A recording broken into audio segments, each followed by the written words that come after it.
Deuteronomy teaches, "Cursed is anyone who hangs from a tree. Cursed also is anyone who does not uphold the words of the law." Along with Romans, we know that the wages of sin is death. Cursed is anyone who hangs from a tree. I'm sitting in a very public place. I'm on Lake Michigan Drive, and I'm in between the east and west-bound traffic. Forgive the noise. But I'm visible. People waiting to turn out a family fair are looking at me and have no idea what I'm doing. But people see me, and I'm sitting under a tree. But this might be the most public place in Allendale. The trees that in the winter months are full of lights hanging from its branches, beautiful to see. But the law of Moses teaches us that anyone who commits a capital offense and is then put to death, and then their body hangs from a tree, that body must be taken down and buried. Because anyone who hangs from a tree is under a curse. Humanity's been under a curse since the fall of Adam and Eve. We've been stuck in our sin and no way out of it. Even the sacrifices that were offered at the temple, not enough. A temporary solution. Solomon, who built the temple, fell deeply into idolatry, deeply into sin. Sacrifices weren't enough.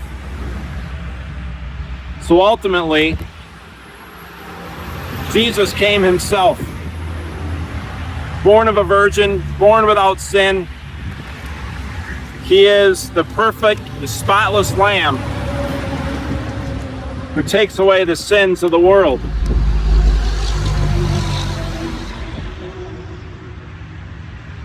And after living a perfect life, ministering for 3 years about the kingdom, teaching about his Father, those who rejected the Father rejected the Son, had him arrested, mocked, beaten, and handed over to the Roman authorities. And the Romans had invented a form of cruel public punishment, crucifixion, where they would nail a guilty person, usually of a capital offense, like trying to overthrow the Roman government, and they'd nail them to a cross and they'd hang them from a tree. Romans, who only were looking to cause suffering,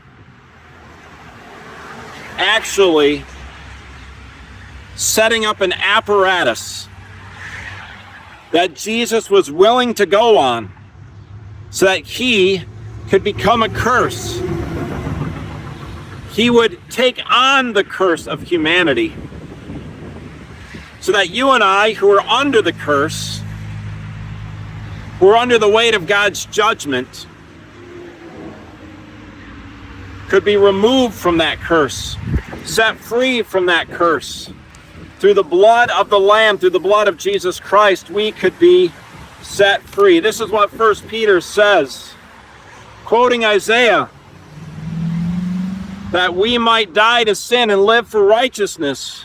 For by his wounds we've been healed. We were like sheep who have gone astray. Now you have returned to the shepherd, the overseer of your soul.